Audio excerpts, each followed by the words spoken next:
મનુષ્ય 12 જ્યોતિર્લિંગોને યાદ કરે છે તે મનુષ્ય 7 જન્મોના પાપમાંથી મુક્ત બને છે. કેટલી સરળ વાત છે, જો તો ખરા. એટલું તો કરી શકીએ ને આપણે. ભલે પ્રાતકાલ ભગવાન મહાદેવને યાદ ન કરી શકો, મધ્યાહને ભગવાન મહાદેવને યાદ ન કરી શકો, સંધ્યા સમય તો ભૂલા વગર મહાદેવને યાદ કરવા જોઈએ. જે મનુષ્ય સંધ્યા સમયે ભગવાન મહાદેવને યાદ કરે છે તેની જીવનની સંધ્યા મંગલમય બને છે.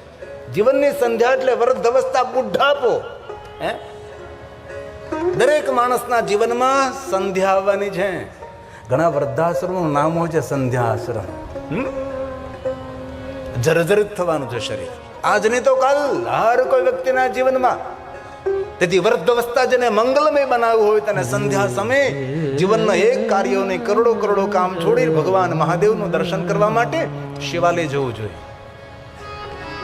કોઈ ગામ એવું નથી જ્યાં ભગવાન મહાદેવનું શિવાલય નથી. પણ ઘણા માણસોને આત્મકલ્યાણ કરતા વિશેષ અનેક કામો હોય છે. આત્મકલ્યાણની તેને કોઈ પડી જ નથી. જે થવું હોય થાય. જે ઝેર પીને મરી જાય તેને આત્મઘાતી તો કહેવાય, પણ ખરેખર આત્મકલ્યાણ માટે કોઈ કામ નથી કરતો, કોઈ સત્પ્રવૃત્તિ સત્કાર્ય નથી કરતો, તેને આત્મઘાતી કહ્યો છે. એ પોતાની હત્યા કરનારો માણસ છે.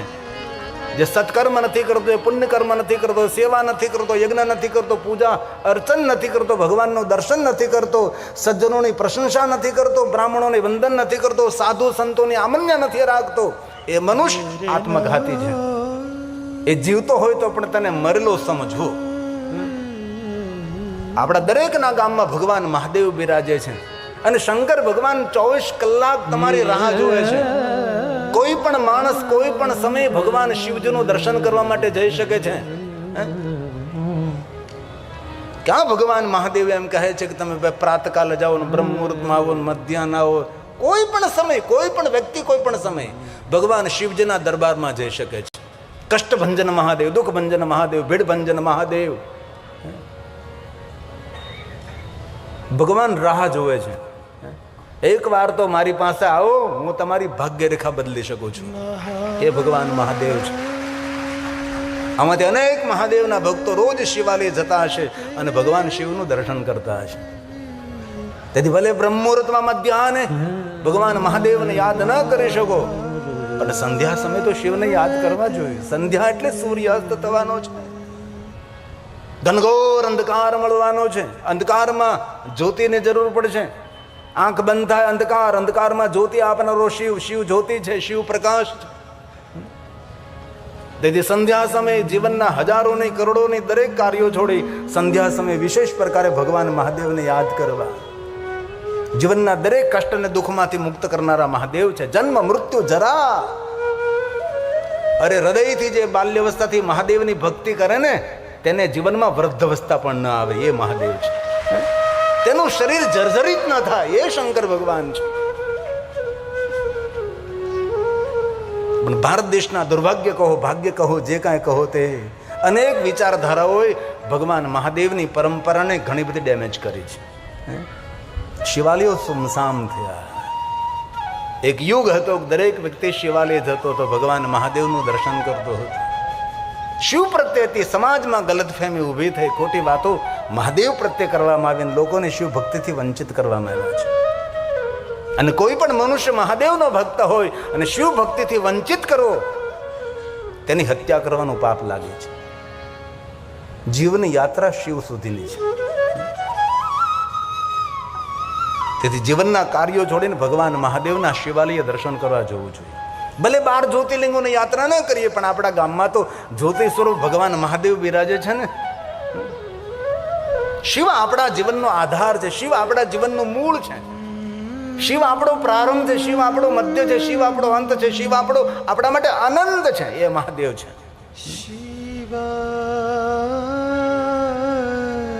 ભગવાન મહાદેવના અનેક જ્યોતિ સ્વરૂપો છે. શિવજીના જ્યોતિર્લિંગોનું અદ્ભુત. અમે તો હર વર્ષે ભગવાન મહાદેવના સાનિધ્યમાં જ્યોતિર્લિંગોમાં અસંખ્ય શ્રોતાઓના સંગ જ્યોતિર્લિંગોમાં ભગવાન મહાદેવની કથાનું ગાયન કરીએ. અને જ્યારે જ્યોતિર્લિંગોમાં જાય ત્યારે વિશેષ પ્રકારે લિંગાવલી.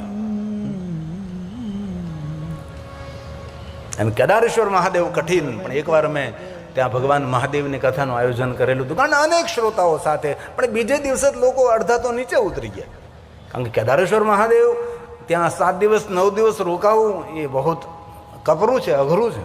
દિવસ તો નીકળી જાય, પણ રાત્રિના સમયમાં શ્વાસ લેવાની થોડી તકલીફ પડે છે. એ કેદારેશ્વર છે. અને કેદારેશ્વર એક નથી, પંચકેદાર છે. પંચકેદાર. ભલે હિમાલય પહાડના લોકો એમ કહે છે કે આ બધા જ મંદિરો છે ને, આપણે એમ કહીએ કે આ મંદિરો 5 પાંડવોએ બનાવ્યા છે, પણ પહાડના લોકો એમ કહે કે નહીં, 5 પાંડવો નથી બનાવ્યા, આ બધા જ મંદિરો દેવતાઓ નિર્મિત છે.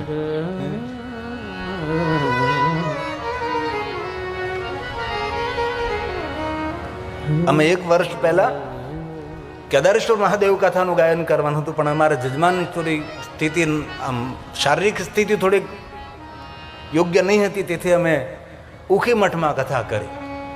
ઉખી મઠમાં જ્યારે કેદાર બંધ થાય ત્યારે તેની કેદારેશ્વર મહાદેવની પૂજા ઉખી મઠમાં કરવામાં આવે. ઉખી મઠ એટલે સાચું નામ ઉષા મઠ, અનિરુદ્ધ અને ઉષાના વિવાહ સ્થાન, જ્યાં માનધાતાની તપસ્થલી છે. ઓમકારેશ્વર મહાદેવ, ભગવાન મહાદેવ ત્યાં બિરાજે છે. ભૈરવજી છે, અતિ સુંદર દિવ્ય સ્થાન છે. ઉખી મઠમાં કથાનું ગાયન કરેલું હતું. અને કેદારેશ્વર મહાદેવના પૂજારીના ઘરે જ અમારું નિવાસસ્થાન હતું. ત્યાંથી મને એક પ્રસાદ મળેલો, કેદારમ મધ્યમ તુંગમ રુદ્રાલયમ કલ્પમ. આ પંચકેદાર છે. ભાવ से सुनिए, आदर के साथ सुनिए. केदारम मध्यम तुंगम. આ પંચકેદારની વંદના છે. ભગવાન મહાદેવને યાદ કરવાથી આ જીવની કોઈ સંસારમાં ફરિયાદ નહીં રહે. એ મહાદેવ છે.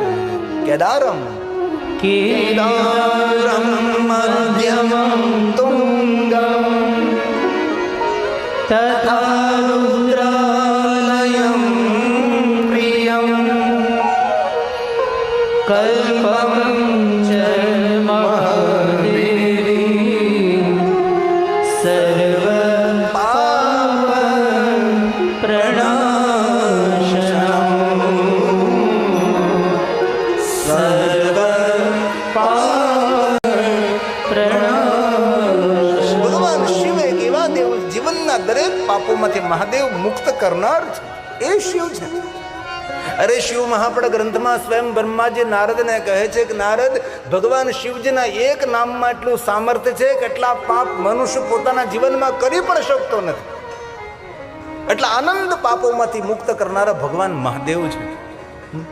તેથી બહુ હૃદયથી પ્રાર્થના કરું છું, હાલતા ચાલતા, બેસતા ઉડતા, ખાતા પીતા, ઊંઘતા જાગતા, ઘરમાં વનમાં શમશાનમાં, પવિત્ર અવસ્થામાં અપવિત્ર અવસ્થામાં શિવનામ તરીમ પ્રાપ્યમ સંસાર બંતરંતિ તે.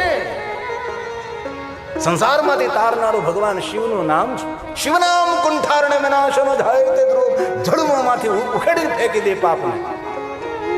પાપ થયું તો થયું ભાઈ, શું થયું? એમાં કઈ ગભરાવાની થોડી જરૂર છે. થયું તો થયું. હવે નવા નવા પાપ નહીં કરીએ. ભગવાનની સાથે કરાર કરી કે હવે અમે ભૂલ નહીં કરી, અત્યાર સુધી જે થઈ તે થઈ, અમને ક્ષમા કરો. તેથી આપણું આપણે મંગલ કરવું હોય, આપણા પરિવારનું આપણે મંગલ કરવું હોય, આ ભવને પરભવને સાર્થક કરવું હોય તો ભગવાન મહાદેવનું વિશેષ પ્રકારે ભજન કરો. ભલે કોઈ સંપ્રદાયમાં તમે હો, કોઈ પરંપરામાં હો, દરેક પરંપરા શ્રેષ્ઠ છે, દરેક સંપ્રદાય શ્રેષ્ઠ છે, દરેક સંપ્રદાયના આચાર્યો પણ પ્રણમ્ય છે, વંદનીય છે, તેનો વિરોધ નથી. પણ આપણું આપણે મંગલ કરવું હોય તો મહાદેવને છોડવા નહીં. ને એક વાત કહું, દુનિયાનો મોટામાં મોટો કોઈ સત્કર્મ અને પુણ્યકર્મ હોય ને, સંસારમાં કોઈ ભટકતો મનુષ્ય હોય ને, એને મહાદેવની ભક્તિનું દાન કરો ને, એનાથી મોટું કોઈ પુણ્ય પણ નથી. અનેક એવા જીવાત્માઓ સંસારમાં ભટકતા હોય છે. ભટકતો હોય, લટકતો હોય, અતૃપ્ત આત્મા હોય, દુઃખી થયેલો હોય, તેને ભગવાન મહાદેવ સુધી પહોંચાડો. ભલે આપણે આવી મોટી મોટી કથાઓનું આયોજન ન કરી શકીએ, તો આવા પુણ્યવાન જે હોય, જનકસિંહ સાહેબ જેવા, જેની તપસ્યા હોય, એ ભવ્ય ભવ્ય દિવ્ય દિવ્ય કથાના આયોજનો કરી શકે. આપણે એ બધું ન કરીશું, પણ કમસે કમ આપણા ગામમાંથી આપણે આવતા હોય, 2 જણાને સાથે લેતા આવીએ ને, તો પણ આપણને કથાનું આયોજન કરવાનું પુણ્ય મળી જાય છે. એ ભગવાનની કથાનો મહિમા છે. કથા શ્રવણ માત્રતઃ શિવલોકમ વ્રજે નરઃ. ભગવાનની કથા સાંભળવાથી મહાદેવના લોકની પ્રાપ્તિ થાય છે. એ ભગવાનની કથા છે. પંચ કેદારનો અદ્ભુત મહિમા છે. ગજે કર્ણ ગજે કર્ણ કલ્પમ તાંડવરુદ્રનાથમ હે મહાદેવ હે મહાદેવ હે મહાદેવ. મદન શ્રવણ કર્ણમ મદને મદ મધ્ય મહેશ્વર. આ પંચ કેદાર બહુ કઠિન છે. આમાંથી કોઈ ભાગ્ય જ માણસ હશે જેમને પંચ કેદારની યાત્રા કરી છે. હિમાલય પહાડ પર પંચ કેદાર છે. અદ્ભુત અને અલૌકિક જેનો મહિમા છે. નરકપતિ નામા તારણે તુંગનાથમ. આ ધરતી ઉપરનો ઊંચામાં ઊંચો કોઈ શિવાલય હોય તો તુંગનાથ મહાદેવ છે. કેદારથી પણ કઠિન. કેદારેશ્વર મહાદેવ તો સરળ છે યાત્રા, પણ કેદારથી પણ અતિ કઠિન તુંગનાથ મહાદેવ છે. ધરતી પર અનેક મોટા મોટા મંદિરો, અનેક વિચારધારાઓ, અનેક સંપ્રદાયોના હોઈ શકે છે. સુવર્ણથી મઢેલા મંદિરો હોઈ શકે છે ધરતી પર, પણ ગૌરવથી કહી શકાય છે કે આ ધરતીનો ઊંચામાં ઊંચો કોઈ શિવાલય હોય તો મારા મહાદેવનું તુંગનાથ મહાદેવનું શિવાલય છે. એ શિવ છે, એ મહાદેવ છે. જયતિ જય જય જ્યોતિર્લિંગ કેદારનાથમ. જયતિ જય જય જ્યોતિર્લિંગ કેદારનાથમ. ભગવાન કેદારેશ્વર મહાદેવની યાત્રા કરવી આદિ જગદગુરુ શંકરાચાર્ય મહારાજનું નિર્વાણ સ્થાન છે. આદિ જગદગુરુ શંકરાચાર્ય મહારાજની વાત સમાધિ સ્થાન છે, જે અમારી પરંપરા છે. અમે લોકો 10 નામી ગિરી પુરી ભારતી વાન રણ તીર સાગર સરસ્વતી 10 નામાની નમો. અમારું કામ શું છે ભાઈ? શિવ ધર્મનો પ્રચાર પ્રસાર કરવો અમારું કાર્ય છે. શિવ ધર્મનો પ્રચાર પ્રસાર કરવો નહીં, શિવ ધર્મની અવસર હવે રક્ષા પણ કરવી. આ 10 નામાનું કાર્ય છે. અવસર મળતો ક્યારેક કેદારેશ્વર. પહેલા તો કેટલું કઠિન હતું, પગદંડી હતી. હવે તો કેટલો સુંદર માર્ગ બની ગયો, કેટલો સુંદર રોડ બની ગયો છે. હમણાં સાંભળ્યું છે હવે તો હેલિકોપ્ટરની પણ યાત્રા છે. સંપન્ન માણસોએ જવું જોઈએ કેદારેશ્વર મહાદેવ. હવે તો સાંભળ્યું છે કે સરકારશ્રીએ પરમિશન આપી છે, રોપવેની પણ વ્યવસ્થા થવાની છે. રોપવે એટલે ઉડન ખટોલા. આટલી સરળ યાત્રા બની જશે. અને બધા તીર્થોનું કાંઈ ને કાંઈ સુંદર ડેવલપિંગ થવા લાગ્યું છે. 2009માં જ્યારે કાશી વિશ્વનાથ મહાદેવ કથા કરવા ગયો હતો, અમારું કાશી વિશ્વનાથ 40 ફૂટમાં હતું. અત્યારે વર્તમાનમાં 400 ફૂટમાં કાશી વિશ્વનાથ મહાદેવ છે. આટલી દિવ્યતા, આટલી ભવ્યતા છે. તીર્થોમાં કે હલન ચલન થઈ રહ્યું છે, તીર્થોમાં કંઈ નવનીકરણ થઈ રહ્યું છે. આપણા માટે ઉત્સાહ અને ગૌરવની વાત છે. કાંઈ સારું થઈ રહ્યું છે. કેદારલિંગમ ચૌદારલિંગમ કેદારલિંગમ ચૌદારલિંગમ. એ કેદારેશ્વર મહાદેવ શ્રી શૂલપાણી ભવદુઃખભાજમ. ભવના દુઃખમાંથી મુક્ત કરનારા ભગવાન કેદારેશ્વર મહાદેવ છે. કેદાર પીઠે શુર પૂજિતાત્મા. દેવતાઓથી પૂજિત ભગવાન કેદારેશ્વર મહાદેવ. કેદારનાથમ મનઃ સ્મરામિ. કેદારનાથમ હૃદય સ્મરામિ. એ ભગવાન કેદારનાથ છે. અવસર મળે તો શરીર તમારું સશક્ત હોય, શરીર બરોબર ચાલતું હોય તો વહેલી તકે કેદારેશ્વર મહાદેવની યાત્રા કરી લે. પછી સૂરજ ઢળે ને પછી કાંઈ ન થાય. આપણી પાસે સંપૂર્ણ શરીર તંદુરસ્ત છે, સશક્ત છીએ આપણે. આવા કઠિન યાત્રાઓ કરી લેવી જોઈએ. બાકી એકવાર શરીર જર્જરિત થાય પછી કાંઈ થતું નથી. આપણો પલંગ હોય ને, ત્યાંથી ઘરનો દરવાજો 1 યોજન દૂર લાગે અને બુઢાપો કહેવાય અને વૃદ્ધાવસ્થા કહેવાય છે. સુવાનો પલંગ હોય ત્યાંથી આપણો ઘરનો દરવાજો 1 યોજન દૂર લાગે, આને વૃદ્ધાવસ્થા કહેવાય. અને દરેકના જીવનમાં એ અવસર આવે છે. પણ એટલું યાદ રાખજો, જે બાલ્યાવસ્થાથી મહાદેવની ભક્તિ કરે છે એના જીવનમાં કોઈ વૃદ્ધાવસ્થા ના આવે. અંત સુધી એ થનક થનગનતો રહે, આહલાદિત આનંદિત રહે. ચિદાનંદ રૂપમ શિવોહમ શિવોહમ. એ શિવ છે, એ મહાદેવ છે.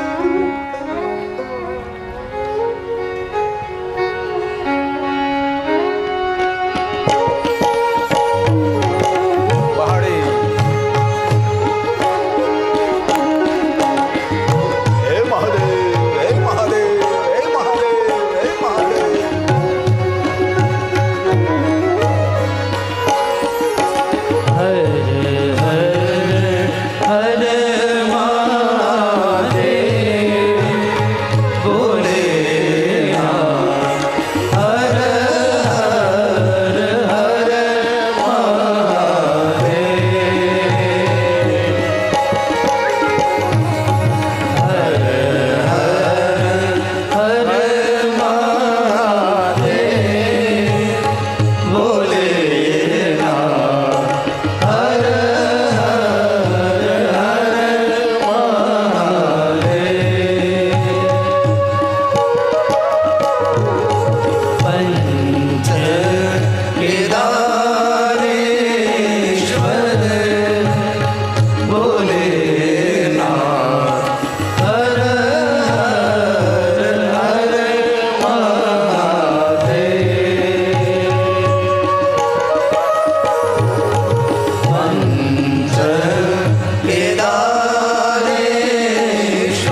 પૃથ્વ્યામિ યાની લિંગાની. બ્રહ્મા નારદને કહે છે, નારદ, આખી પૃથ્વી પર ભગવાન મહાદેવના લિંગ સ્વરૂપો છે.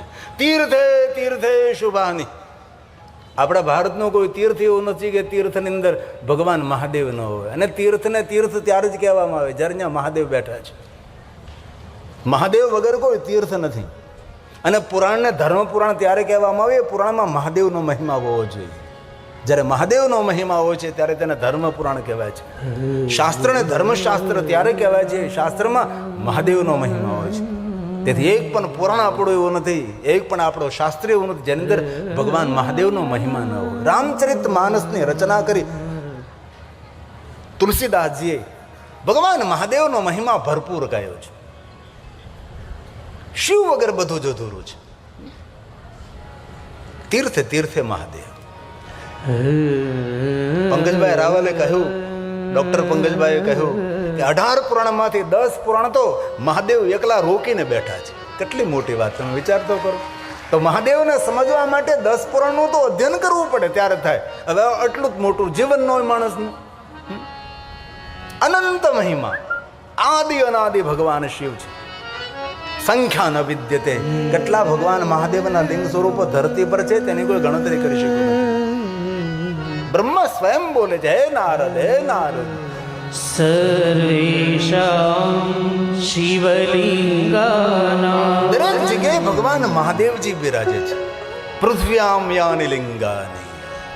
તીર્થે તીર્થે હે મહાદેવ, હે મહાદેવ, હે મહાદેવ, હે મહાદેવ. પૃથ્વ્યાં યાની લિંગાની તીર્થે તીર્થે શુભાની. દરેક લિંગોમાં ભગવાન મહાદેવ છે. અન્યત્ર વાસ્તરેયાની પ્રસિદ્ધાની સ્થિતાની. કોઈ શિવલિંગ પ્રસિદ્ધ છે, કોઈ શિવલિંગ પ્રસિદ્ધ નથી, હે ને? કहीं પહાડો ઉપર, કहीं ગુફાઓની અંદર, કहीं પહાડોની કંદરાઓમાં, નગરે નગરે તો ભગવાન મહાદેવ છે જ. ભારતની કોઈ નદી એવી નથી જે નદીના તટ ઉપર ભગવાન મહાદેવ ન બિરાજતા હોય. દરેક નદીના કિનારે કોઈને કોઈ જગ્યાએ ભગવાન શિવ બિરાજે છે. સમંદર કિનારે ભગવાન મહાદેવના અસંખ્ય લિંગ સ્વરૂપો છે.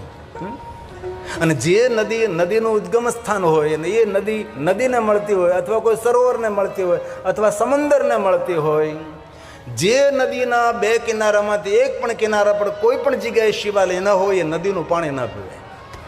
અને જે ગામમાં શિવાલય ન હોય ગામનું પાણી ન પીવાય. અને જેના ઘરમાં શિવ પૂજા ન હોય એ ઘરનું પાણી ન પીવાય. અને જેના મુખમાં શિવનું નામ ન હોય એનું કોઈથી મુખ ન જોવાય. ઘણા લોકો શિવથી વંચિત રહ્યા, શિવથી દૂર રહ્યા છે. બ્રહ્મા નારદને કહે, સર્વેષામ શિવલિંગાનાં મુને. દરેક જગ્યાએ સર્વેષામ સર્વેષાં શિવલિંગાનાં. હે મુનિ નારદ, મુને સંખ્યા ન વિદ્યતે. અત્યાર સુધીમાં કોઈ ગણતરી નથી કરી શક્યું કેટલા શિવલિંગ છે ભાઈ. બ્રહ્માજીએ ઊંચા કરી દીધા, કોઈ ગણતરી ન કરી શક્યું કેટલા શિવલિંગો છે. સર્વલિંગામયી ભૂમિ સર્વલિંગામયં જગત સર્વલિંગામયં જગત. આખું જગત ભગવાન મહાદેવનું લિંગ સ્વરૂપ. જેટલા શિવલિંગ ધરતી પર છે એટલા શિવલિંગ પાતાળમાં છે, એટલા સ્વર્ગમાં છે. એવા માણસો પર દયા આવે છે શિવથી જે દૂર છે, શિવ પૂજાથી જે વંચિત છે, એ દયાને પાત્ર છે.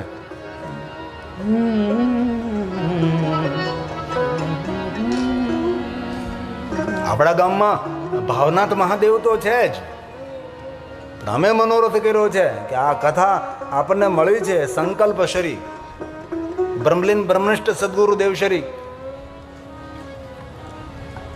હરિસંગ સાહેબનો સંકલ્પ હતો કે શિવ મહાપણ કથાનું ગાયન કરવું છે, શિવ મહાપણ કથા સાંભળવી છે.